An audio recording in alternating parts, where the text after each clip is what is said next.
வணக்கம் அன்பராகும் நேர்களே. மாணவர்களுக்கான கல்வி வழிகாட்டி நேரலை நிகழ்ச்சி.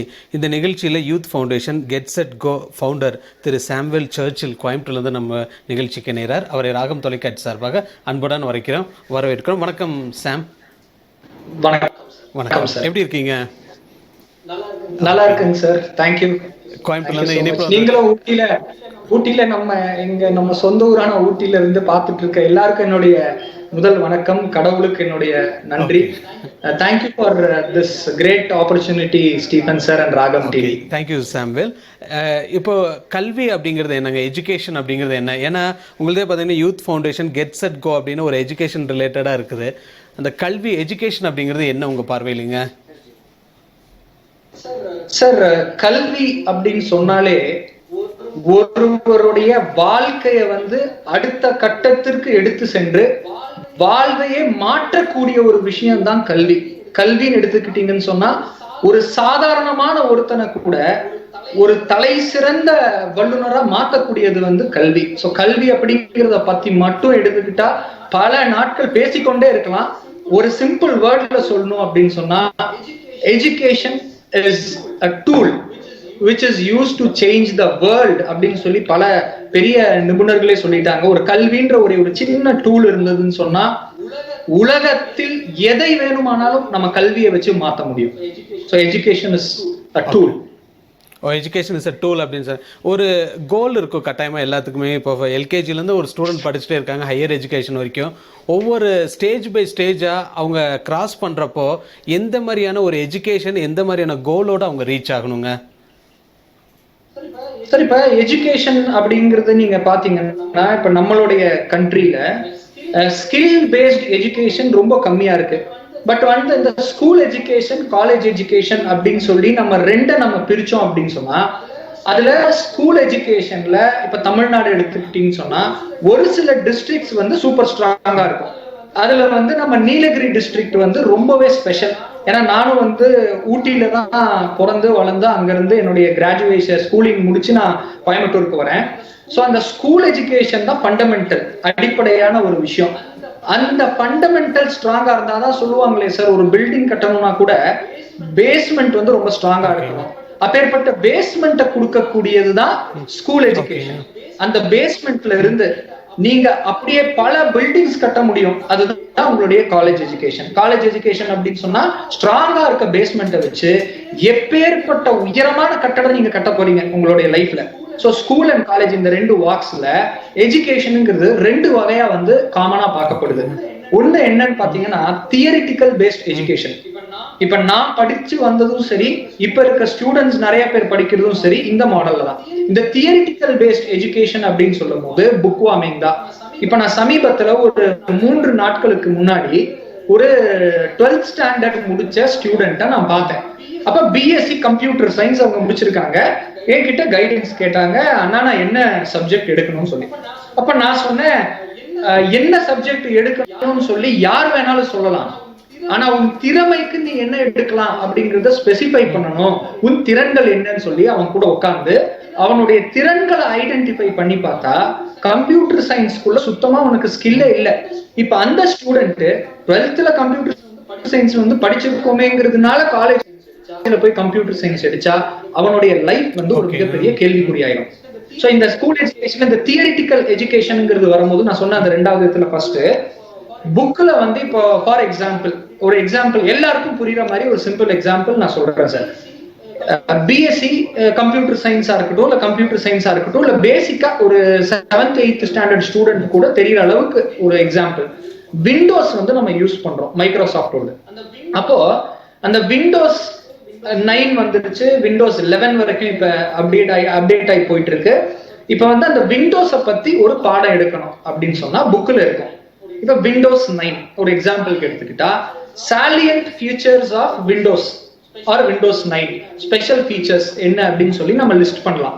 அப்ப புக்ல அது எப்படி இருக்கும், இந்த விண்டோஸ் 9ஓட ஃபீச்சர்ஸ் இதெல்லாம் இருக்கு, அது கொஞ்சம் ஃபாஸ்ட், விண்டோஸ் 7 கம்பேர் பண்ணும்போது இது ஃபாஸ்ட், டெக்னிக்கலி இது ஸ்ட்ராங், இந்த அப்ளிகேஷன்ஸ் இதுல ஒர்க் ஆகும், இதுக்கு இந்த மாதிரி சிஸ்டம் சப்போர்ட் ஆகணும், இந்த மதர் போர்ட் சட்டம், பல விஷயங்கள் படிக்கிறோம். இப்ப இதை படிச்சிடறாங்க ஸ்கூல்லயும் சரி காலேஜ்லயும் சரி. இந்த மாதிரி சிஸ்டம்ல படிச்சு முடிச்சுட்டா அந்த புக்கை வந்து படிச்சிடுறாங்க, எக்ஸாம்ல போய் எழுதிடுறாங்க. அந்த அந்த டைமோட அவங்களுக்கு மறந்துடும், படிக்கிறாங்க எழுதுறாங்க மறந்துடுது. ஆனா இதுதான் வந்து தியரிட்டிக்கல் எஜுகேஷன் சிஸ்டம். இந்த பிராக்டிகல் எஜுகேஷன் சிஸ்டம் இது எப்படின்னு சொன்னா 90% இன்ஸ்டிடியூஷன்ஸ்ல இது கிடையாது. இந்த பிராக்டிகல் எஜுகேஷன் சிஸ்டம் நேரா அந்த ஸ்டூடெண்ட்டை கூட்டிட்டு போய் ஒரு கம்ப்யூட்டர் முன்னாடி உட்கார வச்சு அந்த கம்ப்யூட்டர் விண்டோஸ் 7 கொடுத்து இன்னொரு கம்ப்யூட்டர்ல விண்டோஸ் 9 கொடுத்து இந்த இதை 1/2 மணி நேரம் ஆப்ரேட் பண்ணு, அதை 1/2 மணி நேரம் ஆப்ரேட் பண்ணு, உனக்கு எப்படி ஆப்ரேட் பண்ணணும்னு நாங்க சொல்லி தர மாட்டோம், பட் ஓபன் பண்ணி நீயே கத்துட்டு எனக்கு ஒரு ரிப்போர்ட் கொடு, அதுல என்ன கத்துக்கிட்ட, விண்டோஸ் 7 உனக்கு எப்படி இருந்தது, விண்டோஸ் 9 எப்படி இருந்தது, விண்டோஸ் 7 ஓபன் பண்ணும்போது அதோடைய செகண்ட்ஸ் எவ்வளவு செகண்ட்ஸ் ஆச்சு, 9ல இந்த ஆப் எவ்வளவு செகண்ட்ஸ் ஆச்சு. அப்ப அந்த ஸ்டூடெண்ட் என்ன பண்ணுவான், போய் கம்ப்யூட்டர் முன்னாடி உட்கார்ந்து புக்கை படிக்க மாட்டான், கம்ப்யூட்டரை படிப்பான். கம்ப்யூட்டரை அதுல இருக்க விஷயங்களை ஆராய்ந்து அறிந்து அதற்கு ஏத்த மாதிரி ஒரு எஜுகேஷன். இது பிராக்டிக்கல் எஜுகேஷன் சிஸ்டம். நம்மளுடைய இந்தியால 90% தியரிட்டிக்கல் எஜுகேஷன் சிஸ்டமா தான் இருக்கு. ஸ்கில் டெவலப்மெண்ட் அப்படிங்கிறத ஊக்குவிக்காத கல்வியும் கல்வி நிறுவனங்களும் அதிகமா இருக்கு. ஆனா நீலகிரி டிஸ்ட்ரிக்டோட ஒரு ஸ்பெஷாலிட்டி பாருங்க, நீலகிரி டிஸ்ட்ரிக்ட்ல படிச்சவங்க பெரும்பாலான ஒரு மேக்சிமம் நம்பர்ஸ் ஸ்கில் டெவலப்மெண்ட்ல, அதாவது பர்சனாலிட்டி டெவலப்மெண்ட் ஸ்கில்ஸ்ல ஸ்ட்ராங்கா இருப்பாங்க. காரணம் என்னன்னா அந்த ஸ்கூலிங்ஸ் வந்து இங்கிலீஷ் கம்யூனிகேஷன் சூப்பரா வந்துடும். இப்ப நான் வந்து ஊட்டில இருந்து கோயம்புத்தூர் வரேன், நான் வந்து 10th வரைக்கும் CSICMM high school, 11th and 12th saint Joseph's higher secondary school. So 11th 12th நான் படிக்கும் போது அங்க இருந்து கோயம்புத்தூர் வர 60 பேர் இருக்கோம், 60 பேர்ல ஊட்டில இருந்து 4 பேர் இருக்கோம். எங்க 4 பேருக்கு இங்கிலீஷ் பேச தெரியும், பேலன்ஸ் 56 பேருக்கு இங்கிலீஷ் பேச தெரியாது. ஸோ அந்த நீங்க இதுலயே புரிஞ்சுக்கணும். அப்போ ஒரு பேசிக் ஃபவுண்டேஷன் தான் ஸ்ட்ராங் பண்ணும். ஆனா அங்க போயிட்டீங்கன்னு சொன்னா, காலேஜ் லைஃப்ல போயிட்டீங்கன்னு சொன்னா ஸ்கில் தான் எல்லாமே. பிராக்டிக்கல் எஜுகேஷன் மட்டும்தான் உங்களுக்கு வேலை கொடுக்கும். இந்த இடத்துல வந்து நீலகிரி மக்களுக்கு ஒரு டேட்டா, இந்த டேட்டாவை எந்த கல்வி நிறுவனமும் எந்த இன்ஸ்டிடியூஷன்ஸும் சொல்ல மாட்டாங்க. நான் ஒரு ஓபன் ஃபோரம், ஒரு ஓபன் மீடியா மூலியமா சொல்றேன். இது வந்து நான் சொன்னது கிடையாது, பல கல்வியாளர்கள் ரிசர்ச் பண்ணி பல இன்டர்நேஷனல் ரிசர்ச் மூலியமா சொல்லப்படுற ஒரு data. Only 10% of the graduates, UG graduates in India employable. Maximum engineering எடுத்துக்கிட்டீங்கன்னா approximately 20 to 24% of the graduates are employable. இது என்ன சொல்லுவாங்கன்னா அப்படின்னா வேலை. படிச்சு முடிக்கிற ஒவ்வொருத்தரும் வேலை கிடைப்பதற்காக தான் படிக்கிறாங்க. அப்போ அவங்களுக்கு வந்து அவங்க படிக்கிற படிப்பு வேலையை தரணும். அப்ப திறனுக்கு ஏற்ற வேலையை தருவது எத்தனை சதவீதம் அப்படின்னு பார்த்தா 10லிருந்து 24% மாணவர்களுக்கு மட்டுமே வேலைகள் கிடைக்கிறது. அவர்கள் படித்த படிப்பிற்கு ஏற்ற வேலை. பேலன்ஸ் இருக்கவங்க என்ன பண்றாங்கன்னு கேட்டா அன்எம்ப்ளாய்டு. சோ அந்த அன்எம்ப்ளாய்மெண்ட் அப்படிங்கிறது இருக்கு. அப்ப சொன்ன உடனே நிறைய பேருடைய யோசனை என்னவா தெரியுமா இருக்கும், அன்எம்ப்ளாய்மெண்ட் சொல்றாரு சாம் கோயம்புத்தூர்ல இருந்து, அப்ப எனக்கு படிச்சா வேலை கிடைக்காதான்ற கேள்வி எல்லாருக்குள்ளயும் எழும். அந்த கேள்விக்கான பதிலும் நான் இப்பவே சொல்லிடுறேன். உங்களோட அடுத்த கேள்விக்கு போறதுக்கு முன்னாடி, ஒரு புறம் 50 லட்சத்திற்கும் அதிகமான வேலை வாய்ப்புகள் தயார் நிலையில் இருக்கு. மத்திய மாநில அரசு சம்பந்தமான வேலைகள், தனியார் சம்பந்தமான வேலைகள் தயார் நிலையில இருக்கு. இன்னொரு புறம் 50 லட்சத்திற்கும் அதிகமான மாணவர்கள் வேலை இல்லாம இருக்காங்க. இது ரெண்டுத்துக்கும் காரணம் ஏன் இந்த கேப் அப்படின்னு பாத்தீங்கன்னா அதுதான் ஸ்கில் டெவலப்மெண்ட் கம்மியா இருக்கு. இந்த அன்எம்ப்ளாய்மெண்ட்டுக்கு காரணம், அன்எம்ப்ளாய்மெண்ட்டுங்கிற சரியான திறன் மேம்பாட்டு பயிற்சியை ஊக்குவிக்காத நிறுவனங்கள். சும்மா எஜுகேஷன் அப்படின்னு நீங்க கோயம்புத்தூர் வந்துட்டீங்கன்னு சொன்னா, எஜுகேஷன் கோயம்புத்தூர்ல மட்டும் இல்ல எல்லா இடங்கள்லயும் மேக்சிமம் எஜுகேஷன் ஒரு பிசினஸ் ஓரியன்டா போகும். அப்போ கண்டிப்பா பிசினஸ் பண்றதை நான் தவறு சொல்லல, ஆனா அதே நேரத்துல மாணவர் கொடுக்க வேண்டிய திறன் மேம்பாட்டை சரியா கொடுத்து 3-4 வருடங்கள் ஆர்ட்ஸ் அண்ட் சயின்ஸ் 3 வருஷம், என்ஜினியரிங் 4 வருஷம் முடிச்சு போகும்போது அவனை வேலைக்கு தயார்படுத்தி தன்னை ஒரு நல்ல கிராஜுவேட்டுக்கும் என்ஜினியருக்குமே வித்தியாசம் இருக்கு. என்ஜினியரிங் படிக்கிற 4 வருஷம் சும்மா படிக்கிறோமே படிச்சா அவன் கிராஜுவேட். அந்த 4 வருஷத்துல அவனை ஒரு என்ஜினியரா மாத்திக்கிட்டா அவன் என்ஜினியர். சோ இந்த இந்த ஒரு கேப் தான் வந்து நான் அதிகமா பார்க்குறேன் கல்விக்குள்ள. ஸ்கில் அப்படிங்கிறது ரொம்ப ஒரு இம்பார்ட்டன்ட் ஆஸ்பெக்டாக சொல்லியிருந்தீங்க. ஸ்கில் அப்படிங்கிறது எந்த எந்த இடத்துலேருந்து ஸ்டார்ட் பண்ணணும்னு நீங்கள் நினைக்கிறீங்க? ஒருவேளை எல்கேஜிலேருந்தே இந்த ஸ்கில் டெவலப்மெண்ட் கொண்டு வரணும்னு நினைக்கிறீங்களா, இல்லை 12th வரைக்குமே ஒரு பேசிக் எஜுகேஷன் முடிச்சுட்டு அதுக்கப்புறம் காலேஜ்னு வரப்போ அந்த ஸ்கில் கொண்டு போகலான்னு நீங்கள் நினைக்கிறீங்களா? இந்த ஸ்கில்ல ஆஃப்கோர்ஸ் ஃபர்ஸ்ட் ஸ்டார்ட் ஆகிற இடம் ஃபேமிலி, பேரண்ட்ஸ். வீட்டுல இருந்து ஒரு ஒரு ஆட்டிடியூடா இருக்கட்டும். Attitude is everything. சொல்ல ஆட்டிடியூட் இருந்தா தானா தேடி வந்துரும். சோ அந்த சீரிய எண்ணம், அந்த நல்ல எண்ணம், அந்த ஒரு சூப்பர் கவிதை கூட எனக்கு டக்குன்னு ஞாபகம் வருது. பாரதியார் சொன்னது, எத்தனை கோடி படை கொண்டு வந்தாலும் அது மாயை. நீ எத்தனை கோடி வேணா படம் வரட்டும், அது மாயை. உன் சித்தம் தெளிவெனும் தீயின் முன் நிற்பாயோ மாயையே அப்படின்னாரு. உன் சித்தம் தெளிவு அப்படின்றது ஒரு தீ மாதிரி ஆட்டிடியூட். ஸோ அந்த ஆட்டிடியூட்ல இருந்து தான் எல்லாமே ஆரம்பிக்குது. நான் சொன்ன school, college, life, career, ambition எல்லாமே ஆட்டிடியூட்ல இருந்து ஆரம்பிக்குது. ஸோ அந்த ஆட்டிடியூட் பெர்ஃபெக்டா இருந்தா மற்றது தேடி வரும். பட் நீங்க கேட்ட மாதிரி எப்பத்துல இருந்து சொன்னா, அடிப்படையா வீட்டுல இருந்து என்னதான் கொடுத்தாலும் ஒரு 6th ஸ்டாண்டர்டுக்கு அப்புறம் ஒரு 5th வரைக்கும் நம்ம எஜுகேஷன் முறை ரொம்ப கம்பல் பண்ணக்கூடாது. ஆனா ஒரு 6th ஸ்டாண்டர்ட்ல இருந்து பொறுமையா கொஞ்சம் கொஞ்சமா ஸ்கில். இப்ப வந்து ஒரு IAS ஆகணும்னு வச்சுக்கோங்களேன், நிறைய பேருக்கு என்ன பண்ணணும் அப்படின்ற ஒரு கேள்வி நிறைய பேருக்கு இருக்கும். ஏன்னா ஊட்டியில எனக்கு அந்த கேள்வி இருந்தது. நான் IAS ஆகணும்னு இருந்தது, ஆனா வழிகாட்டி இல்ல. IAS ஆகணும், எப்படி அதுக்கான பாதுக்கு போறது, IAS என்ன, IASக்கு என்ன எக்ஸாம் எழுதணும், பிரிலிம்ஸ் எப்படி, மெயின்ஸ் தெரியாது. சோ 7th ஸ்டாண்டர்ட்ல இருந்து ஒருத்தர் சரியா ப்ரிப்பேர் பண்ணாங்கன்னு சொன்னா, சரியா கல்லூரி 3ஆம் பருவம் முடிச்ச முதல் அட்டெம்ப்ட்ல அவர்களுடைய IAS அவங்க பாஸ் பண்ண முடியும். 5 hours preparation a day from 7th standard till college final year. First அட்டெம்ப்ட்ல அவங்க IAS ஆயிடலாம். சோ இந்த விஷயம் அப்ப அந்த ஸ்கில்ங்கிறது ஒரு 5th ஸ்டாண்டர்ட் தாண்டினோடனே ஆரம்பிச்சிடணும். இப்போ ஃபவுண்டேஷனுங்கிறது ரொம்ப இம்பார்ட்டன்ட் சொல்றீங்க. இப்போ ஒரு பில்டிங்க்கு மெயின் வந்துட்டு ஃபவுண்டேஷன்.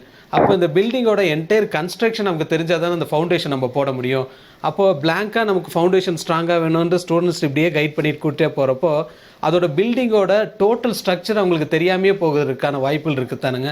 அப்போ ஒரு ஸ்டூடெண்ட் எப்படி அவங்கள அந்த ஸ்டூடெண்ட்டை இப்போ நீங்கள் சொன்னீங்க ஒரு IAS ஆகணும் 6th ஸ்டாண்டர்ட்லேருந்து கொண்டு வரலாம் அப்படின்னு. அப்போ 6th ஸ்டாண்டர்ட்லேருந்து அந்த ஸ்டூடெண்ட் வந்து ஒரு IAS அப்படிங்கிற அந்த ஒரு பில்டிங்கில் ஒரு ஃபவுண்டேஷன் கொண்டு வரணும்னு நீங்கள் நினைக்கிறீங்களா? அதாவது சார் 6thல இருந்து ஒரு 8th 10th படிக்கிற வரைக்கும் நாம வந்து நம்ம பேரண்ட்ஸுக்கு தெரியணும். இந்த எஃபெக்டிவ் பேரண்டிங்னு சொல்லி ஒண்ணு இருக்கு. அந்த பேரண்ட்ஸுக்கு தெரியணும் நம்ம என்ன கொடுக்கலாம். இந்த பையனுக்கு கூடவே வளர்ற பேரண்ட்டுக்கும் அந்த டீச்சருக்கும் தெரியணும் அந்த பையனை எப்படி கொண்டு வரலான்னு. ஒரு சின்ன எக்ஸாம்பிள் சொல்றேன் சார். நான் வந்து 8th ஸ்டாண்டர்ட் வந்து நான் வந்து CSI CMM ஹை ஸ்கூல்ல 8th ஸ்டாண்டர்ட் படிச்சுட்டு இருக்கேன் ஊட்டியில. படிக்கும்போது என்னுடைய ஃபேவரட் மிஸ் எனக்கு நல்லா தெரியும், ராணி மிஸ் எனக்கு ரொம்ப ஃபேவரட்டான மிஸ். ஒருவேளை ஊட்டியில தான் இருப்பாங்க, அவங்க பாக்குறாங்களா என்னன்னு எனக்கு தெரியல. அவங்க வந்து என்கிட்ட ஏற்பட்ட ஒரு தாக்கம் பாருங்களேன். அந்த மிஸ் என்ன கூப்பிட்டு, கிளாஸ் லீடரா நீ இருக்கிறதுக்கான ஸ்கில் உனக்கு இருக்கு, நீ வந்து நல்லா ஆக்டிவா இருக்க, நீ லீடர் ஆயிடு அப்படின்னாங்க. அப்ப நான் யோசிச்சேன், மிஸ் லீடர்னா என்ன மிஸ், எனக்கு இன்னும் ஞாபகம் இருக்கு 8th ஸ்டாண்டர்ட் போவோம். ஸோ இல்ல நீ கிளாஸ்ல வந்து எல்லாத்தையும் நீ பாத்துக்கணும், நான் வந்து வெளியில போனா யாரையும் பேசாம பாத்துக்கணும், யாராவது பேசினா என்கிட்ட வந்து சொல்லணும், டிசிப்ளின்டா நடக்கணும்னு சொல்லி கொடுத்தாங்க. நான் கிளாஸ் லீடர் ஆயிட்டேன். அது எப்படி டிரான்ஸ்ஃபார்ம் ஆச்சுன்னா, எனக்குள்ளே ஒரு விஷயம் 9th ஸ்டாண்டர்ட் வரும்போது நான் வந்து school ASPL assistant school people leader. எப்படி 8th வந்து யாரும் என்னுடைய ஸ்கூல் மிஸ் வந்து என்ன லீடர் ஆக்கிட்டாங்க. அதை நான் பிடிச்சிட்டேன். 9th எனக்குன்னு ஒரு ஃபவுண்டேஷன் இதுதானா நான் யோசிக்கிறேன். அப்ப நம்ம யோசிக்கலாம் இந்த கன்ஸ்ட்ரக்ஷன் பண்ணணுமான்னு. அப்ப 9th இருந்து 10th வரும்போது நான் ஸ்கூல் பீப்புள் லீடர். அந்த ஸ்கூலுக்கு இன்னைக்கும் அந்த ஸ்டேஜ் ஏறினா எனக்கு நல்லா தெரியும். ஸோ ஸ்கூல் பீப்புள் லீடரா இருந்ததுக்கு அப்புறம் 11th 12th சென்ட் ஜோசப்ஸ் வந்தேன். சென்ட் ஜோசப்ஸ்ல வந்து அங்க இன்னும் சூப்பரான டீச்சர்ஸ். அங்க எனக்கு 8th 9th 10th என்ன ஆப்பர்ச்சுனிட்டியை கொடுத்தாங்களோ அந்த ஆப்பர்ச்சுனிட்டியை கொடுத்து நீ இதுலயே பயணி அப்படின்னு சொல்லி ஆல்ரின் அங்கிள் மாதிரி நிறைய பேர் வந்து they have lifted me. So என்னோட அவங்ககிட்ட இருந்து லிஃப்ட் ஆகி போகும்போது காலேஜ் இந்த இடத்துல ஒரு மிஸ்டேக் ஆயிடுச்சு. நான் கரெக்டா போயிட்டு இருந்தேன்.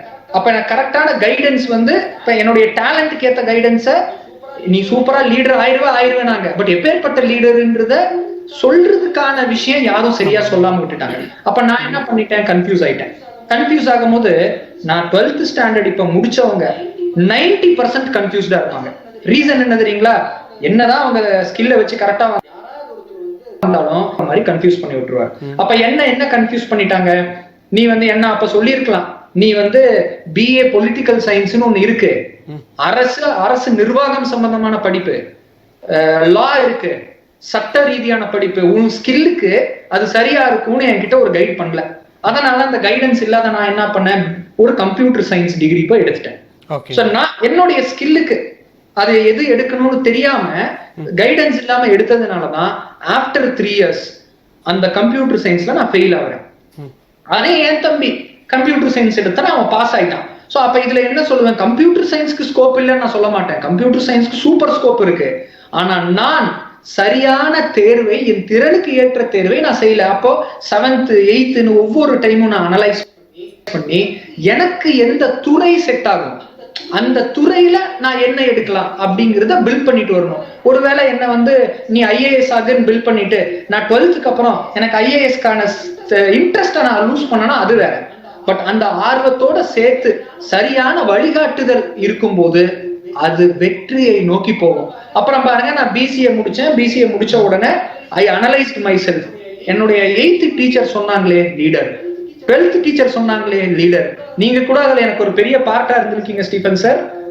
உங்களுக்கு அது ஞாபகம் இருக்காது மோஸ்டா, ஏன்னா நீங்க பல பேரை பாக்குறீங்க. சோ ஏன்னா அப்பதான் நீங்க வரீங்க. இந்த மாதிரி பழைய விஷயங்களை அனலைஸ் பண்ணி ஓகே லா எடுத்தா எனக்கு பெர்ஃபெக்டா இருக்கும். நல்லா பேசுறேன்னா வாய்ஸ் கிளியரா இருக்கா, போ லா போ. கோர்ட்ல போய் நின்று நீ நல்லவங்களுக்காக ஆர்கியூ பண்ணுன்னு லா எடுத்தா ஐ வாஸ் சக்சஸ்ஃபுல். இப்ப வந்து ஒரு அட்வொகேட்டாவும் என்னுடைய ஸ்டடீஸை முடிச்சு ஒரு லா இண்டஸ்ட்ரியிலையும் ஒரு மேனேஜ்மெண்ட் செக்டார்லயும் லீடர்ஷிப் எது அதிகமா வருமோ, இப்ப யூத் ஃபவுண்டேஷன் லீடர்ஷிப்கான ரோல், இளைஞர் அமைப்பு தமிழ்நாடு ஃபுல்லா நிறைய இடத்துல இருக்குன்னா நிறைய பேரை நிர்வகிக்கணும், நிறைய பேரை ஒண்ணு சேர்க்கணும், நிறைய ஆர்கனைசிங் ஒர்க்ஸ் பண்ணணும். 8th ஸ்டாண்டர்ட்ல எனக்கு ஆரம்பிச்ச அந்த லீடர்ஷிப் இப்ப வரைக்கும் நான் கண்டினியூ பண்ணி சக்சஸ்ஃபுல்லா போயிட்டு இருக்கேன். சோ நீங்க சொன்ன அந்த ஃபவுண்டேஷன் அதுக்கு நிறைய பேர் காரணமா இருக்கணும், பெற்றோர்கள் ஒரு காரணமா இருக்கணும், டீச்சர்ஸ் ஒரு காரணமா இருக்கணும். அது நிறைய இடத்துல லாக் ஆகுது. நான் இப்போ வழிகாட்டி அப்படிங்கிற ஒரு இது சொல்லியிருந்தீங்க, கட்டாயமா எனக்கு ஒரு கைடன்ஸ் இருந்துச்சுன்னா கரெக்டான ஒரு டெஸ்டினேஷன் நான் போய் இருக்கிறதுக்கு வாய்ப்புகள் அதிகமாக இருக்குது அப்படின்னு சொல்லியிருந்தீங்க. இது இந்த கைடன்ஸ் வந்துட்டு எந்த ஸ்டாண்டர்டில் தேவைப்படுதுங்க? இப்போ சின்னதுலேருந்தே அவங்க சொல்லிட்டு வந்திருந்தாங்கன்னா ஒரு IAS ஆஃபீஸர்ன்றப்போ அவங்களோட அந்த பாத்து கரெக்டாகவே இருந்துட்டு இருக்கும், அவங்க கைடு பண்ணக்கூடியதும் கரெக்டாகவே இருந்துட்டு இருந்திருக்கும். ஆனால் ஒரு சர்டன் ஸ்டேஜில் இப்போ ஃபர்ஸ்ட் இயரோ இல்லை second year third year college வந்ததுக்கப்புறம் எனக்கு இன்னும் கைடன்ஸ் வேணும், நான் இன்னும் லைஃப்பில் செட்டில் ஆகணும், இல்லை எனக்கு ஒரு கரெக்டான ஒரு விழிப்புணர்வு இல்லை கரெக்டான ஒரு கோர்ஸ் நான் செலக்ட் பண்ண முடியல அப்படிங்கிறப்போ யாரோட மிஸ்டேக் நீங்க ஃபீல் பண்றீங்க? எந்த இடத்துல லேக் ஆகுது? கைடன்ஸ் வந்து it should start at the standard of 9 sir. ஏன்னா நம்ம இந்தியன் எஜுகேஷன் சிஸ்டம்க்கு நான் சொல்றேன், 10th ஸ்டாண்டர்ட் முடிச்சுட்டு 11th என்ன செலக்ட் பண்ணலாம்ன்ற இடத்துல கைடன்ஸ் ஆரம்பிக்குது. நீங்க அதுக்கு முன்னாடி வந்து மோட்டிவேட் பண்ணலாம், இப்ப அப்படின்னு மோட்டிவேட் பண்ணலாம், அது நல்ல விஷயம் தான். பட் என்ன வேணா ஆகுன்னு விடுறது கூட என்ன ஆகலாம்ன்ற ஐடியாவை கொடுத்துட்டு என்ன வேணா ஆகுன்னு நம்ம சொல்லணும். மனசுக்கு பிடிக்கும் என்ன வேணா ஆடா அப்படின்னு சொல்லி படத்தை பார்த்து நம்ம சொல்லிடுவோம். ஆனா என்னென்னலாம் ஆப்பர்ச்சுனிட்டிஸ் இருக்கு அப்படிங்கிறத ஒரு 9th ஸ்டாண்டர்ட் ஸ்டூடெண்ட்டுக்கு நீங்க போய் சொல்லி அதுல இருந்து நீ என்ன ஆக போற அப்படின்றத நம்ம கேட்கணும். சும்மா ஒருத்தன் கிரிக்கெட்டை பார்த்துட்டு, எங்க ஃபேமிலியில என்னுடைய மாமா பையன் இருக்கான், கிரிக்கெட் மேல ரொம்ப ஆர்வம், 6th 7th நான் சொன்னேன் நீ 9th ஸ்டாண்டர்ட் வரைக்கும் கிரிக்கெட் விளையாடு, நீ 9th under 30 under 14 வந்து நீ செலக்ட் ஆகலன்னு சொன்னா கிரிக்கெட்டுங்கிறதுக்கு கெரியர் இருக்காது. ஏன்னா கிரிக்கெட்டை நோக்கி நம்ம போறோம், விளையாட்டை நோக்கி போறோம்னா ஸ்டேஜ் பை ஸ்டேஜ் ஏறனாதான் சக்சஸ். உனக்கு முன்னாடி இருக்கோ அப்படி லிஸ்ட் பண்ணி அவன் கிரிக்கெட்ல ஃபெயில் ஆனா இப்ப அவன் இப்பத்துல இருந்தே IAS அப்படிங்கிற ஒரு விஷயத்துக்கு ப்ரிப்பேர் பண்ணிட்டு இருக்காங்க. ஏன்? அவனுக்கு தெரியும் IASனா என்ன ஆக முடியும். சோ இந்த 10th முடிச்சுட்டு கோர்ஸ் செலக்ட் பண்றாங்க சார், அந்த இடத்துல ஆர்ட்ஸ் குரூப் இருக்கு, பயாலஜி குரூப் இருக்கு, சயின்ஸ் குரூப் இருக்கு, நீ என்ன செலக்ட் பண்ணலாம். இப்ப இதுலயும் பாருங்களேன், நான் ஊட்டில இருந்து ஏன் இந்த ப்ரோக்ராம்ஸ்க்கான அதிகமா கான்சென்ட்ரேட் பண்றேன்னா 10th முடிச்சுட்டு 11th போகும்போது என்ன எல்லாரும் சொன்னது நீ பயாலஜி எடு, நீ பயாலஜி எடுத்தா எல்லா சப்ஜெக்டும் படிக்கலாம், டாக்டர் ஆகலாம், இன்ஜினியர் ஆகலாம், சயின்டிஸ்ட் எல்லாமே ஆகலாம், நீ பயாலஜி எடு. ஆனா பயாலஜி எடுத்ததுனால பாருங்க எனக்கு பயாலஜி மேல இன்ட்ரெஸ்ட் இருக்கான்றத நான் அனலைஸ் பண்ணாம நான் பயாலஜி எடுத்துருவேன். 12th மார்க் கம்மியாகும், 12th முடிச்சுட்டு காலேஜ் போகும்போது ரொம்ப கன்ஃபியூஸ் ஆயிடுறேன். 10th ஸ்டாண்டர்ட்ல நம்ம ஃபோக்கஸ் கொடுத்துட்டோம்னா, குதிரைக்கு எப்படி கடிவாளம் அந்த மாதிரி ஒரு ஃபோக்கஸ் கொடுத்துட்டோம் அப்படின்னு சொன்னா everything will be in the right. சாம், அந்த எஜுகேஷனை பற்றி நீங்கள் சொல்லியிருந்தீங்க, அந்த செலெக்ஷனுங்கிறது ரொம்ப ஒரு இம்பார்ட்டன்ட் பார்ட் அப்படின்னு. எப்போ எந்த ஸ்டேஜில் அவங்க செலக்ட் பண்ணணும்னு சொல்லியிருந்தீங்க? என்ன 10th முடிச்சோன்னா அந்த கோர்ஸ் டிசைட் பண்ணணும் அப்படின்னு. ஆஸ் அ ஃபவுண்டர் நீங்கள் நிறைய ஸ்டூடெண்ட்ஸ், நிறைய யூத்துக்கு வந்துட்டு ஒரு ரோல் மாடலாக இருக்கீங்க, எந்தெந்த கோர்சஸ் நம்ம எடுக்கலாம் அப்படின்னு. நீங்கள் எந்த இடத்துல ஃபெயில் ஆனீங்க, அந்த ஃபெயிலியரை ஸ்டூடெண்ட்ஸை எப்படி சக்ஸஸ் பண்ணணும்னு நினைக்கிறீங்க? அதான் சார், நான் ஏற்கனவே சொல்லிட்டேன். நான் ஃபெயிலியர் ஆன இடம் வந்து ராங் கைடன்ஸ்ல கூட நான் ஃபெயிலியர் ஆகல, நோ கைடன்ஸ்ல ஃபெயிலியர் ஆனேன். there is a difference between wrong guidance and no guidance. wrong guidance வரும்போது தெரிஞ்சு வராது, சில இடத்துல நம்ம வந்து ஓகே அப்படின்னு பிடிச்சி போயிடுவோம். இந்த நோ கைடன்ஸ் இருக்கும் போது என்ன சூழ்நிலைன்னா, இப்ப பாருங்க பிரசன்ட்லி நான் ஏற்கனவே சொன்ன மாதிரி தான் 90% 12th standard boys and girls ரொம்ப கன்ஃபியூஸ்டா இருக்காங்க. இந்த நிகழ்ச்சியை வந்து எத்தனை 12 ஸ்டூடெண்ட்ஸ் பார்த்துட்டு இருந்தாலும் அத்தனை பேரும் ரொம்ப கன்ஃபியூஸ்டா இருப்பாங்க. என்ன கன்ஃபியூஷன் தெரியுங்களா? என்ன கோர்ஸ் செலக்ட் பண்ணுவாங்க. மேல் வீட்டுல இருக்கவங்க ஒரு கோர்ஸ் சொல்லுவாங்க, இந்த கீழ் வீட்டுல ஒரு கோர்ஸ் சொல்லுவாங்க, இந்த பக்கம் ஒரு கோர்ஸ், இந்த பக்கம் ஒரு கோர்ஸ். இது ஒரு பக்கம் அப்பா சைடுல ஃபேமிலியில ஒரு கோர்ஸ், அம்மா சைடு ஃபேமிலியில ஒரு கோர்ஸ், டீச்சர்ஸ் கோர்ஸ், எல்லாத்துக்கும் மேல ஃப்ரெண்ட்ஸ் ஒரு கோர்ஸ். ஃப்ரெண்ட்ஸ் என்ன சொல்லுவாங்க, மச்சான் விடுறா நம்ம இந்த கோர்ஸ் போய் ஜாயின் பண்ணிடலாம். சோ இந்த கன்ஃபியூஷன்ஸ்ல தான் 90% இருப்பாங்க. இந்த கிளாரிட்டி 10% யாரு தெரியுங்களா? நான் டாக்டர் தான் ஆக போறேன், நீட் பண்ண போறேன், நான் அட்வொகேட் தான் ஆக போறேன், எனக்கு வேற ஆசிலேஷனே கிடையாது, நான் என்ஜினியர் ஆனா ஆட்டோமொபைல் இன்ஜினியர் தான் ஆவேன், தெர்மல் இன்ஜினியர் தான் ஆவேன், ஃபிஷரிஸ்க்குள்ளதான் நான் போவேன். ஊட்டில இருந்து ஒரு ஸ்டூடெண்ட் நான் பேசினேன், ரொம்ப கிளியரா விஷயம் இருந்தது. நான் வந்து பயோ மெடிக்கல் ரிசர்ச் நான் பண்ணணும், இந்த யூனிவர்சிட்டியில பண்றேன், முடிச்சுட்டு எய்ம்ஸ்க்கு போறேன், இதை பண்றேன். இந்த 10%க்கு கிளாரிட்டி இருக்கு. ஆனா அந்த 90%க்கு நோ கைடன்ஸ் வரும்போது அங்க அவங்களுக்கு ஒரு ப்ராப்ளம் வருது. அப்ப அந்த நோ கைடன்ஸ்ல ப்ராப்ளம் நான் எதை சொல்றேன்னா சார், இப்ப வந்து நம்ம 12th ஸ்டாண்டர்ட் முடிச்சிடறோம், இத்தனை கன்ஃபியூஷன்ஸ்க்கு மத்தியில ஒரு காலேஜுக்கு போவோம். அந்த காலேஜ் போனா போய் அவங்க கிட்ட என்ன கோர்சஸ் இருக்கோ அந்த கோர்ஸை மட்டும் தான் ப்ரமோட் பண்ண பார்ப்பாங்க. அப்போ ஒரு ஸ்டூடெண்டோட ஸ்கில்லு இந்த கோர்ஸ்க்கு ரிலேட் ஆகுதா, ஸ்டூடெண்ட் அந்த கோர்ஸ்ல சக்சீட் ஆவானான்னு சொல்லி இன்ஸ்டிடியூஷன்ஸ் பார்க்க மாட்டாங்க. நான் எதுலயும் ஏன் 100% சொல்ல மாட்டேன்னு சொன்னா, நல்லது இருந்தா கெட்டதும் இருக்கும். ஸோ 90% இந்த மாதிரி இருந்தா 10% வெரி குட் வர்த்ஃபுல் இன்ஸ்டிடியூஷன்ஸும் கண்டிப்பா இருப்பாங்க. எல்லா இன்ஸ்டிடியூஷன்ஸும் மோசம் சொல்லிட முடியாது, எல்லா இன்ஸ்டிடியூஷன்ஸும் சூப்பர் அப்படின்னு சொல்லிட முடியாது. ஸோ அந்த 12th முடிச்சுட்டு அவங்க போகும்போது ஒரு நிறுவனம் என்ன பண்ணணும்னா கெரியர் கைடன்ஸ் அப்படின்னு சொல்லி ஒரு டிவிஷனை உருவாக்கி உள்ள வர ஒவ்வொரு ஸ்டூடெண்ட்டுக்கும் இண்டிவிஜுவலா கைடன்ஸ் கொடுக்கணும். என்ன கைடன்ஸ்? நீங்க 12th என்ன குரூப் எடுத்தீங்க, உங்களுடைய ஸ்கில் என்ன, உங்க ஸ்கில்லுக்கு நீங்க என்ன எடுக்கலாம், உங்க ஆம்பிஷன் என்ன, உங்க ஆம்பிஷனுக்கும் உங்களுடைய செலக்ஷன் கோர்ஸுக்கும் சம்பந்தம் இருக்கா. ஃபார் எக்ஸாம்பிள் ஒருத்தர் வந்தாங்க, நான் வந்து ஒரு ஸ்டூடெண்ட்டுக்கு கைட் பண்ணும்போது அவர் என்கிட்ட சொன்னது, சார் என்னோட ஆம்பிஷன் வந்து நான் ஐபிஎஸ் எக்ஸாம் எழுத போறேன், UPS union public service commission exam எழுத போறேன், நீ என்ன கோர்ஸ் செலக்ட் பண்ணிருக்கேன்னு கேட்டா பிகாம் செலக்ட் பண்ணிருக்கேன் சார். தம்பி எனக்கு ஒரு டவுட், ஏன் பிகாம்? சார் ஏதோ ஒரு டிகிரி இருந்தா போதுமே சார், ஏதோ ஒரு டிகிரி இருந்தா நான் படிச்சு முடிச்சுட்டு எக்ஸாமுக்கு ப்ரிப்பேர் பண்ணி ஐபிஎஸ் ஆயிடுவேன். அப்ப நான் அந்த ஸ்பெஷலைஸ்டா போய் அந்த ஸ்டூடெண்ட் கிட்ட புரிய வைக்க வேண்டியிருக்கு, தம்பி ஐபிஎஸ் ஐஏஎஸ் ஆகணும்னு சொன்னா ஒரு 2-3 செலக்ஷன் ஆஃப் கோர்சஸ், அந்த கோர்ஸ் எடுத்தா ஈஸியா போயிட முடியும். இப்ப கோயம்புத்தூர்ல இருந்து நான் ஊட்டி வரணும்னு சொன்னா 3-4 ரூட் இருக்கு. இங்க இருந்து மேட்டுப்பாளையம் வந்து பர்லியார் வழியா ஊட்டி வரலாம், கோத்தகிரி வழியா சுத்திட்டு ஊட்டி வரலாம், இன்னொரு பக்கம் போனா காரமடையில இருந்து முள்ளி வழியா போய் கேரளா பார்டரை டச் பண்ணி கம்ப்ளீட்டா வில்லேஜஸ்குள்ள எல்லாம் போயிட்டு ஊட்டி வரலாம். எது ஷார்டஸ்ட் ரூட் நமக்கு தெரியும். அப்ப யூபிஎஸ்சி ஆஸ்பிரன்ஸ் எடுத்துக்கிட்டீங்கன்னா எல்லாரும் பாக்குறவங்க நல்லா தெரிஞ்சுக்கங்க, யூபிஎஸ்சி ஐஏஎஸ் ஐபிஎஸ் தான் என்னுடைய ஆசை. சும்மா ஐஏஎஸ் ஆசைப்படுறதே பெரிய விஷயம், ஆசைப்பட்டாலே அது ரொம்ப பெரிய விஷயம் நான் சொல்லுவேன். So IAS IPS IRS IFS பல இதுக்கு ஆசைப்பட்டாச்சுன்னா ஒன்லி 3 கோர்சஸ் வந்து அவங்களுக்கு ஈஸியா அதை எடுத்து கொடுக்கும். அதுல number 1 BA political science. BA political science ஏன் நம்பர் 1ன்னு சொன்னா, அந்த பொலிட்டிக்கல் சயின்ஸ்னா எல்லா ஸ்டூடெண்ட்ஸ்க்கும் என்ன ஒரு எண்ணம் தெரியுமா, பொலிட்டிக்கல் சயின்ஸ்னா அரசியல். நம்ம ஏடிஎம்கே பத்தி படிப்போம், டிஎம்கே பத்தி படிப்போம், பிஜேபி படிப்போம். கட்சி சார்ந்த அரசியல் இல்ல, நிர்வாகம் சார்ந்த படிப்பு. அரசு அரசு துறை சம்பந்தமான நிர்வாக படிப்புகள். இந்தியன் கான்ஸ்டிடியூஷனும் அதுல ஒரு பேப்பர் வரும், ஜேர்னலிசம் ஒரு பேப்பர் வரும், எத்திக்ஸ் அண்ட் இன்டெகிரிட்டின்னு ஒரு பேப்பர் வரும், இந்தியன் பாலிட்டி சப்ஜெக்ட்ஸ் அதுக்குள்ள பேசிக்ஸ் கவர் ஆகும். இந்தியன் கான்ஸ்டிடியூஷன்னா என்ன? ஃபர்ஸ்ட் யூபிஎஸ்சி படிக்கிறவங்களுக்கு அது தெரிஞ்சிருக்கணும். இந்திய அரசியல் அமைப்பு சட்டம். சோ இந்த இந்திய அரசியல் அமைப்பு சட்டம் தான் ஒரு பைபிள் மாதிரி, ஒரு குரான் மாதிரி, ஒரு பகவத்கீதா மாதிரி. யாருக்கு? சட்டம் படிக்கிறவங்களுக்கும் ஐபிஎஸ் ஐஏஎஸ் ஆபீசர்ஸா யூபிஎஸ்சி படிக்கிறவங்களுக்கும். சோ அந்த சப்ஜெக்ட் அதிகமா எதுல கவர் ஆகுது? ஒன்னு பொலிட்டிக்கல் சயின்ஸ்ல, இன்னொன்னு லால. தேர்ட் ஆப்ஷன் தான் ஹிஸ்டரி. மூணாவது தான் வரலாறு படிப்பீங்க. யூபிஎஸ்சி எக்ஸாம்ஸ்க்கு முக்கியம்.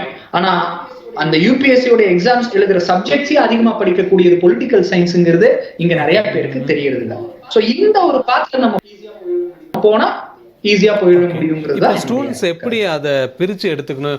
இப்போ நீங்க சொன்ன மாதிரி ஐஏஎஸ் படிக்கிற ஒரு ஸ்டூடெண்ட் இருப்பாங்க, இல்லை எனக்கு இன்ஜினியரிங் போகணுங்கிற ஒரு ஸ்டூடெண்ட் இருப்பாங்க. இன்ஜினியரிங்லேயே டிஃப்ரெண்ட் டைப் ஆஃப் இன்ஜினியரிங்ஸ்லாம் இருக்குது. பட் இந்த ஸ்டூடெண்ட்டை வந்துட்டு யார் கைட் பண்ணணும்னு நீங்கள் நினைக்கிறீங்க? இப்போ கைட் பண்ணது ஆசிரியர் கைட் பண்ணணும்னு சொல்லியிருந்தீங்க. அதையும் தாண்டி யார் வந்துட்டு அவங்களுக்கு ப்ராப்பராக கைட் பண்ணணும்? ஏன்னா இந்த துறையெல்லாம் வந்துட்டு எனக்கு கம்ப்ளீட்டாக தெரியும், இந்த துறையை படித்தா இவங்களுக்கு ரொம்ப ஹெல்ப்ஃபுல்லாக இருக்கும், இந்த கோர்ஸ் எடுத்தால் அவங்க லைஃப்பில் செட்டில் ஆவாங்க அப்படிங்கிறது தெரிஞ்சிருக்கும். அது யார் மூலியமா, அது எப்படி அதை கிளாரிஃபை பண்ணுங்க? எனக்கு வந்து இப்ப நீங்க கேட்ட இந்த கொஸ்டின்ஸ்ல இந்த நான் ரொம்ப சூப்பர் கொஸ்டினா நான் பாக்குறேன். ஏன்னா இதுக்கு வந்து நான் அனுபவ ரீதியான ஒரு பதில கண்டிப்பா நான் வந்து ராகம் டிவி மூலியமா மக்களுக்கு நான் கண்டிப்பா இதை சொல்லணும்னு நினைக்கிறேன். இந்த கைடன்ஸ் வந்து பல பேர்கிட்ட இருந்து பல விதமா வரும். யாரோட கைடன்ஸை எடுத்துக்கலாம், யாரோட கைடன்ஸுக்கு காதிலேயே வாங்கிக்க கூடாதுன்னு சொல்லி பிரிஞ்சு நீங்க ஃபர்ஸ்ட் பார்க்கணும். இப்ப வந்து எஜுகேஷனுக்குள்ளேயே இல்லாம ஒரு துறையில மட்டும் வெற்றி அடைஞ்சு அந்த ஒரு நபர் நான் வெற்றி அடைஞ்சிட்டேன். இப்ப வந்து ஒரு எக்ஸாம்பிளுக்கு நான் இப்படி சொல்றேன், ஒரு ஆடிட்டர் அவரு சக்சஸ் ஆயிருப்பாரு. அவரு சக்சஸ் ஆயிட்டாருங்கிறதுனால ஒரு ஸ்டூடெண்ட நீ ஆடிட்டர் ஆகு, இதுக்கு நீ பிகாம் சிஏ எடு அப்படின்பாரு. Clear, number one. அதே மாதிரி டீச்சர்ஸ் சைட்லயும் அதே மாதிரி சார், நான் திருப்பி சொல்லிடுவேன், எல்லா டீச்சர்ஸையும் நான் சொல்ல மாட்டேன். குறிப்பிட்ட சில டீச்சர்ஸ் கைடன்ஸ் கொடுக்கும்போது ஸ்டூடெண்ட் போய் கேட்பான் டீச்சர்ட்ட, மிஸ் நான் என்ன மிஸ் சப்ஜெக்ட் எடுக்கலாம்? சார் நான் என்ன சார் சப்ஜெக்ட் எடுக்கலாம்? நீ வந்து நீ பிகாம் எடுத்துறேன், நீ பிஎஸ்சி எடுத்துறேன், நீ பிபிஏ எடுத்துறேன்னு சொல்லி அந்த கோர்ஸ பத்தின அடிப்படை கிளாரிபிகேஷனே இல்லாம இன்னொருத்தருடைய வெற்றியை பார்த்து, இன்னொருத்தர் வந்து அந்த கோர்ஸ்ல வெற்றி அடைஞ்சிருப்பாங்க, அந்த வெற்றியை மட்டும் பார்த்து அதோட ஆப்போசிட் சைட்ல பார்க்காம பிளைண்ட் ஃபோல்டடா கைட் பண்றவங்களுடைய கைடன்ஸை எடுத்துக்க கூடாது. கிளியர்? சோ யாரோட கைடன்ஸை நம்ம எடுத்துக்கலாம் அப்படின்னு சொன்னா, யார் ஒருத்தர் இண்டஸ்ட்ரிக்குள்ள அத்தனை துறைகளிலும், நான் இப்ப எஜுகேஷனலிஸ்டோடைய கைடன்ஸை நீங்க எடுத்துக்கலாம். இந்த எஜுகேஷனலிஸ்ட்னு சொன்னா காமன், அதை நான் வந்து என்னை மட்டும் இல்ல, பல நல்ல எஜுகேஷனலிஸ்ட் இருக்காங்க. எந்த ஒரு சுயநல நோக்கமும் இல்லாம ஒரு ஸ்டூடெண்ட் அவனுடைய திறமைக்கு ஏற்று என்ன படிக்கலாம் அப்படின்னு சொல்லி அவன் கூட 2 நிமிஷம் பேசி அவன் திறன் எங்க இருக்குங்கிறத ஐடென்டிஃபை பண்ணி, தம்பி உன்கிட்ட இந்த திறன் இருக்கு, இந்த திறனுக்கு இந்த கோர்ஸ் நீ எடுக்கலாம்னு சொல்லி சொன்னாங்கன்னா அந்த ஒரு பர்டிகுலர் பர்சன்ஸோட கைடன்ஸை நம்ம எடுத்துக்கணும். அந்த 2 நிமிஷம் ஒரு ஸ்டூடெண்ட்டை பேசினோன்னே ஒரு அண்டர்ஸ்டாண்ட் ஆயிரும்னு சொன்னீங்க. அந்த 2 மினிட்ஸ் போதுங்களா அந்த என்டையர் லைஃப் லீட் பண்ணக்கூடிய அந்த விஷயம்? ஒரு எக்ஸ்பீரியன்ஸ்டு எஜுகேஷனலிஸ்டுக்கு 5 மினிட்ஸ் போதும் ஒரு ஸ்டூடெண்டோடைய ஸ்கில்ல அனலைஸ் பண்றதுக்கு. நான் சொல்றது பேசிக் ஸ்கில். 2 விஷயம். நீங்க இன்டெப்தா போகணும்னு சொன்னா, இப்ப மேலை நாடுகள்ல எல்லாம் பாத்தீங்கன்னா psychometric analysis, self assessment, psychometric assessment ஒண்ணு இருக்கு. நாங்களும் எங்கள் நிறுவனத்துல வருடம் கடந்த 5 வருடங்களா நாங்க என்ன பண்ணிட்டு இருக்கோம்னு சொன்னா, ஒவ்வொரு வருடமும் குறைஞ்சது 500 1000 1500 மாணவர்களையும் பெற்றோர்களையும் சந்திச்சு இந்த மாதிரி அவேர்னஸ் கைடன்ஸ் செமினார் எல்லாம் கொடுத்து அதை அப்படியே விட்டுறாம ஸ்கில் டெஸ்ட் அப்படின்னு சொல்லி ஒண்ணு நடத்துறோம். அந்த ஸ்கில் டெஸ்ட்னா என்னன்னா, அது வந்து ஒரு 1 மணி நேரம் எடுத்துக்கும். அந்த ஸ்கில் டெஸ்ட்ல தன் திறமை எங்க இருக்கு, தன்னுடைய திறமைக்கு ஏற்ற படிப்புகள் என்னென்ன அப்படிங்கிறத அவன் ஒரு டெஸ்ட் எழுதி தெரிஞ்சுக்குவான். அவன் திறன்களை அவன் கண்டுபிடிப்பான். அதுக்கு ஒரு 1 மணி நேரம் எடுக்கும். ஆனா இந்த 1 மணி நேரத்திலையும் டைம் இல்லாம நிறைய பேர் வருவாங்க. 500 பேர் 600 பேருக்கும் நாங்க 1 மணி நேரம் ஸ்பெண்ட் பண்ண முடியாது. ரஃபா நாங்க வந்து ஒரு செலக்டிவ் ஸ்டூடெண்ட்ஸை நாங்க கைட் பண்ணி கொண்டு வருவோம். ஆனா இந்த 5 நிமிடத்திற்குள் அவன் பேசுறது வச்சு, சரி ஒரு சிம்பிள் எக்ஸாம்பிள், அட்வொகேட் ஆகணும்னு ஒருத்தன் ஆசைப்படுறான். ஏன்னா நான் வந்து ஒரு அட்வொகேட் இண்டஸ்ட்ரியில இருக்கேங்கிறதுனால இதுக்கு ப்ராப்பர் ஆன்சரே கொடுக்க முடியும். அட்வொகேட் ஆகணும்னு ஆசைப்படுற ஒருத்தர் என்ன யோசிக்கிறாங்கன்னா, லா செலக்ட் பண்ணலாம்னு யோசிக்கலாம். நான் 2 மினிட்ஸ் பேசுறேன். அந்த பேசும்போது அடிப்படையா அவனுக்கு பேச்சுக்கான திறமையே இல்லைன்னும் போது, பேசவே மாட்டேங்கிறான் போது, அவன் பேசுறதுக்கே பயம், 2 பேர் முன்னாடி நிக்க முடியாது, மத்த விஷயத்த அவன் சூப்பரா பண்ணுவான். ஆனா அவனுக்கு வாய்ஸ் வந்து நல்ல பலமா வராது, நல்ல சவுண்டா பேச முடியாது அப்படின்னு சொன்னா, அந்த ஸ்டூடெண்ட் லா ஆப்ஷன் பண்ண முடியுமான்னு நீங்க அடிப்படையில பேசிக்கா சொல்லிடலாம். பேசிக்கா சொல்லி இப்ப பாருங்க, அட்வொகேட்ஸ்லயே 1000 பேர் இருக்காங்கன்னா ஒரு 3-4 பேர் செகண்ட்ஸ்க்கு காசு வாங்குறவங்க இருக்காங்க.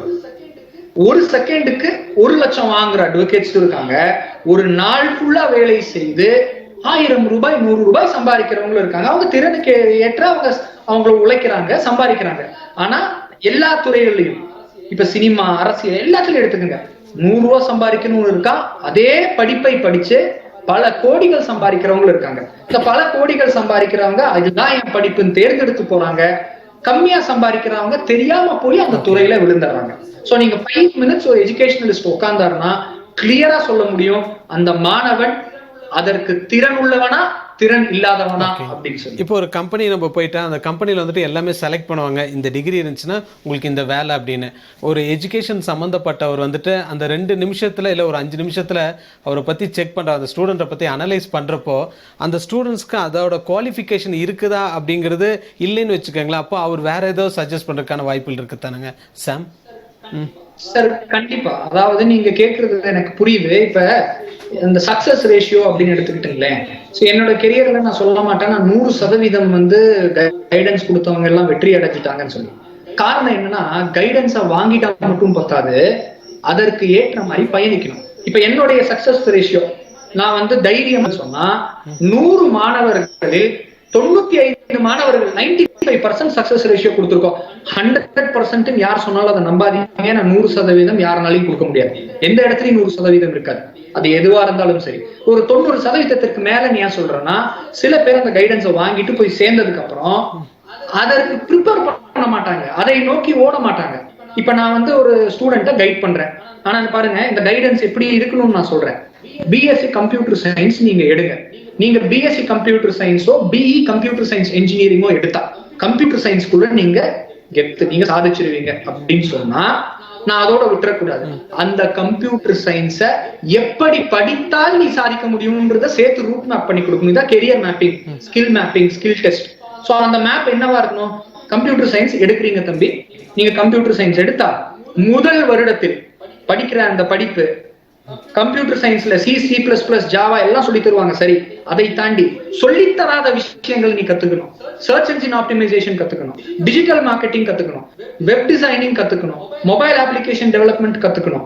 இப்ப ரொம்ப இப்போதைக்கு ட்ரெண்டா இருக்கக்கூடியது என்ன? SEO எப்படின்னு கத்துக்கோ. முதல் வருஷத்துல அத்தனையும் கத்துக்கோ. 2வது வருஷம் நீ கத்துக்கிட்டத வச்சு பிசினஸ் பண்ணு. நீ வந்து கத்துக்கிட்ட SEO ஒரு 2 பேருக்கு SEO பண்ணி கொடு, மாசம் உனக்கு 5000 ரூபாய் பணம் வரும். 2 பேருக்கு வெப்சைட் கிரியேட் பண்ணி கொடு, மாசம் பணம் வரும்.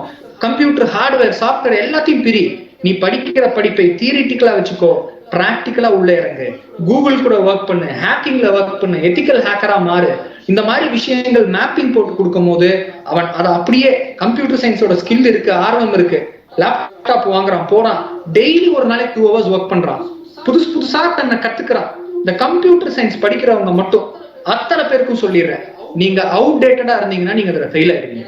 ஏன்னா கம்ப்யூட்டர் டெக்னாலஜி நேத்து வேற ஒண்ணு இன்னைக்கு ஒண்ணு. நான் ஊட்டில இருந்து வரும்போது அங்க வேற ஒரு சின்ன லோக்கல் சேனல் இருக்கு. நான் இதுக்கு முன்னாடி ஒரு 5 வருடங்களுக்கு முன்னாடி கூட நான் என்னுடைய சொந்த ஊர், இன்னைக்கும் வீடு அங்கதான் இருக்கு. வரும்போது நான் லோக்கல் சேனல்ல போகணும்னு சொன்னா உங்ககிட்டயே நான் வந்திருக்கேன், ஸ்டுடியோக்கு வரணும்.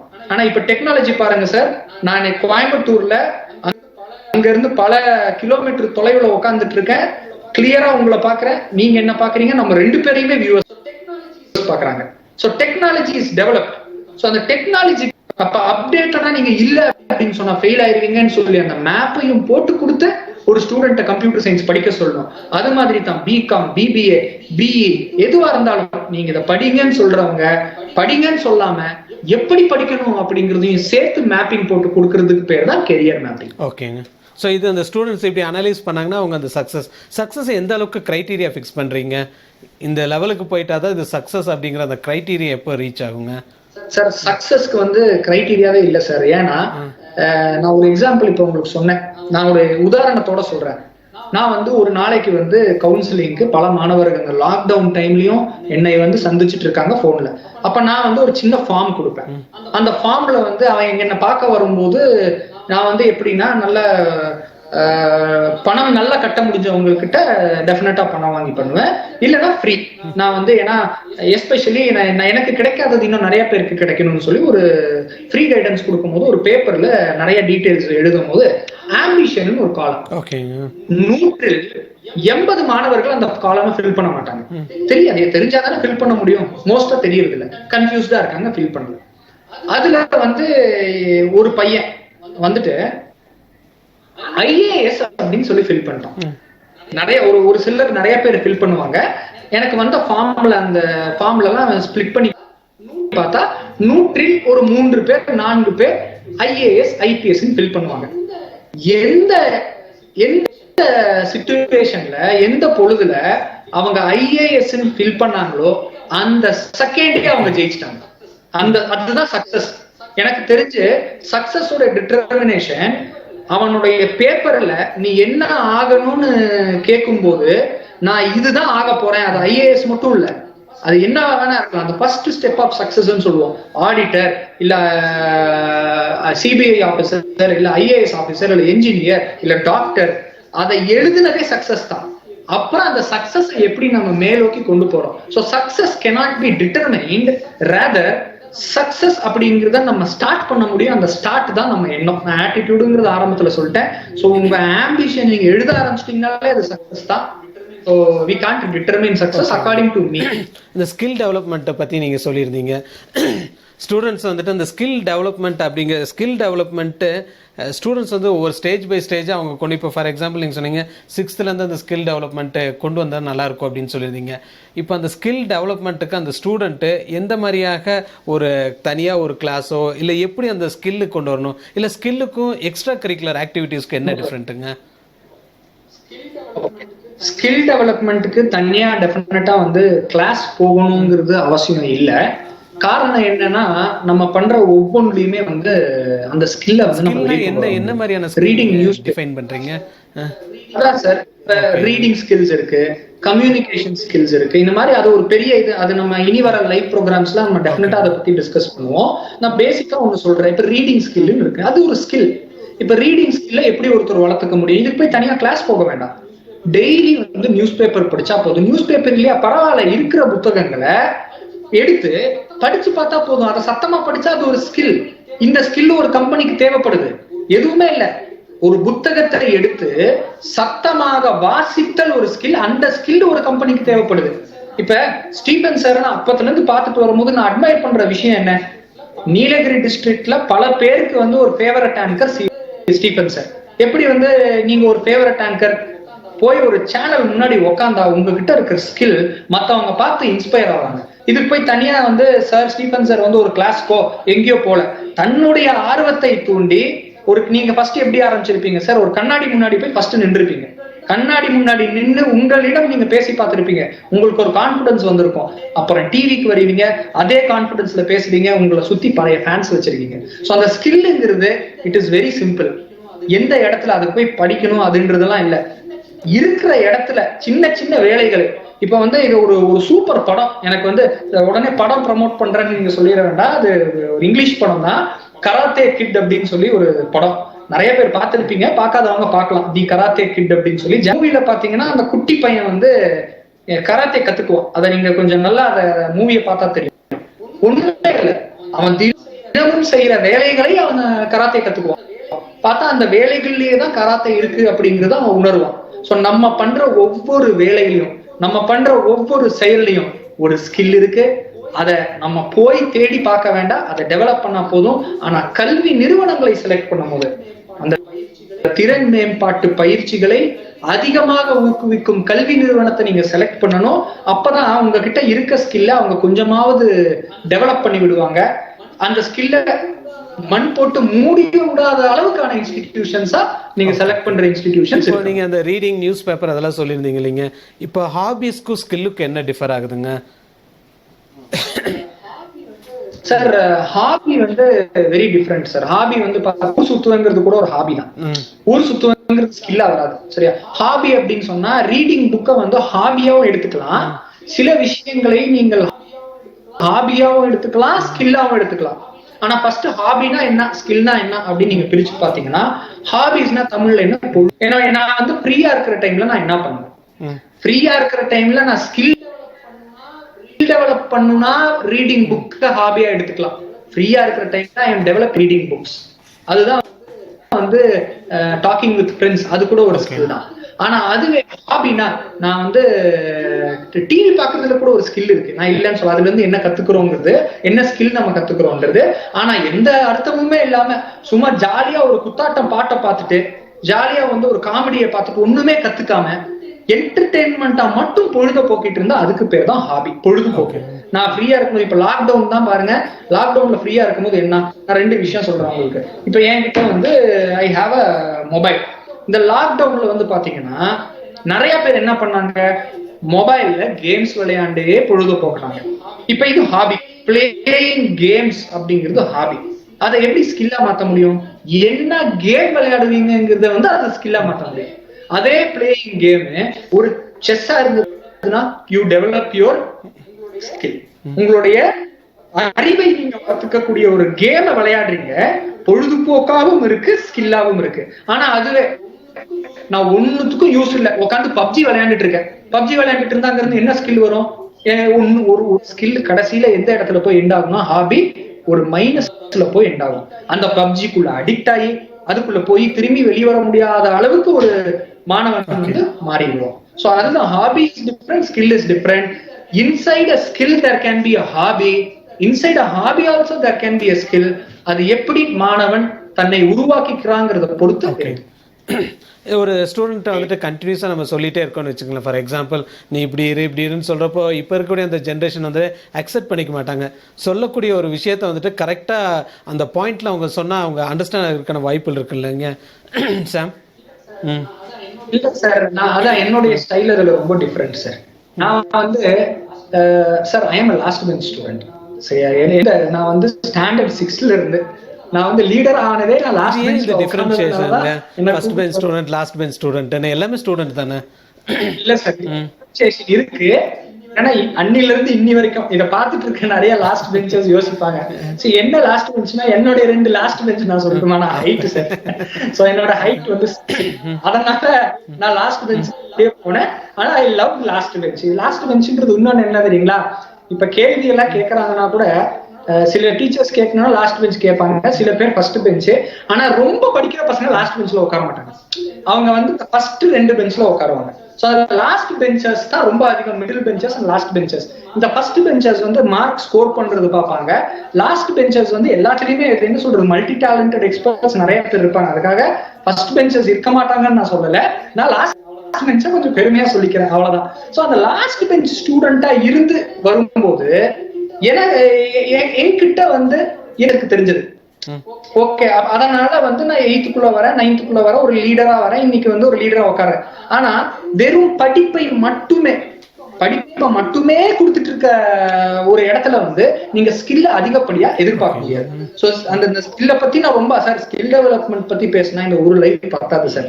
we need இன்னும் 10, 15, 20 லைவ்ஸ். ஏன்னா ஒவ்வொரு நாளைக்கு அவ்வளவு சுவாரஸ்யமான டாபிக்ஸ் எடுத்து இன்னும் டீடைலா டிஸ்கஸ் பண்ண முடியும். பட் இப்போதைக்கு நான் ரொம்ப பேசிக்ல இருந்து ஆன்சர் பண்ணணும்னா ஒண்ணுதான் சார், உங்களுடைய ஸ்கில் தான் உங்களுடைய லைஃபை டிசைட் பண்ணும். Education is just a paper. என் முன்னாடி வந்து ஐ ஹாவ் அ பேப்பர் அப்படின்னு சொன்னா நீங்க வாங்குற கிராஜுவேஷன் வந்து இந்த பேப்பருக்கு சமம். இந்த பேப்பர் தான் நீங்க வாங்குற கிராஜுவேஷன், பிஇ, பிஎஸ்சி, எவ்ரிதிங். அந்த பேப்பரை தாண்டி உங்ககிட்ட நீங்க படிச்ச கிராஜுவேஷனுக்கான ஸ்கில் என்ன இருக்குங்கிறது தான் important. So selection of course should be very perfect based on your skill not only on others ideas, others perceptions. உண்மையாக சாம் நிறைய விஷயங்கள் டிஸ்கஸ் பண்ணியிருந்தோம். இனி கண்டினியூஸாக ஒரு 10 நாள் இதே மாதிரி ஒரு லைவ் ஷோ போயிட்டே இருக்கும். உங்களோட நிறைய விஷயங்கள் வந்துட்டு கேட்டு தெளிவுபடுத்திக்கலாம்.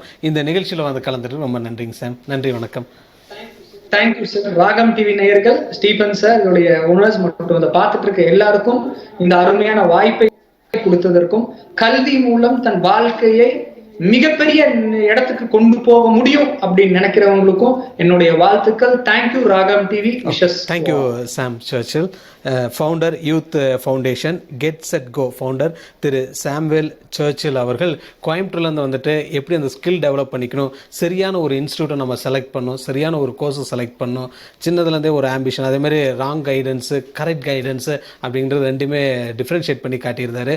ஸோ எது இருந்தாலும் நம்ம அந்த ஸ்கில் டெவலப்மெண்ட்டு நமக்கு என்ன தெரியுமோ அதுக்கு தகுந்த ரூட்டில் அப்படியே நம்ம ட்ராவல் பண்ணிகிட்டு இருப்போம், சக்சீடை ஈஸியாக நம்ம ரீச் பண்ணிக்கலாம் அப்படின்னு சொல்லியிருந்தாரு. நிறைய விஷயங்கள் இனியும் கிட்டத்தட்ட ஒரு 10 லைவ் திரு சாம் சர்ச்சிலோட பண்ண போகிறோம். அவங்க வந்துட்டு ஒவ்வொரு நாளும் ஒவ்வொரு ஸ்கில் டெவலப்மெண்ட், எந்த மாதிரியான ஸ்கில்ஸ் டெவலப் பண்ணிக்கலாம், என்ன கோர்சஸ் எடுத்துக்கலாம், கோர்ஸ் எடுத்தால் மார்க்கெட்டில் என்ன வேல்யூ இருக்குது அப்படின்னு எஜுகேஷன் சம்மந்தப்பட்ட அனைத்து விஷயங்களும் சொல்கிறாங்க. ஏன்னா 12th ஸ்டாண்டர்டு முடித்த அத்தனை ஸ்டூடெண்ட்ஸும் அடுத்தது என்ன போகலாம் அப்படின்றப்போ இவரே சொல்லியிருந்தாரு, நான் 90% பேர் வந்துட்டு ஒரு கன்ஃபியூஸ்டு ஸ்டேஜில் தான் இருப்பாங்க. அந்த கன்ஃபியூஸ்டு ஸ்டேஜில் இருக்கவங்க கரெக்டான ஒரு ஸ்டேஜுக்கு கொண்டு வரத்தான் இந்த ப்ரோக்ராமோட நோக்கம், கல்வி வழிகாட்டி. இந்த நிகழ்ச்சியில் கலந்துட்ட திரு சாம் சர்ச்சில் அவர்களுக்கு ராகம் தொலைக்காட்சி சார்பாக இன்னொரு நன்றி தெரிவிச்சுக்கிறோம். இதே போல் இன்னொரு நிகழ்ச்சியில் உங்களை வந்து சந்திக்கும் வரை வணக்கத்துடன் விடைபெறுவது ஸ்டீஃபன். நன்றி, வணக்கம்.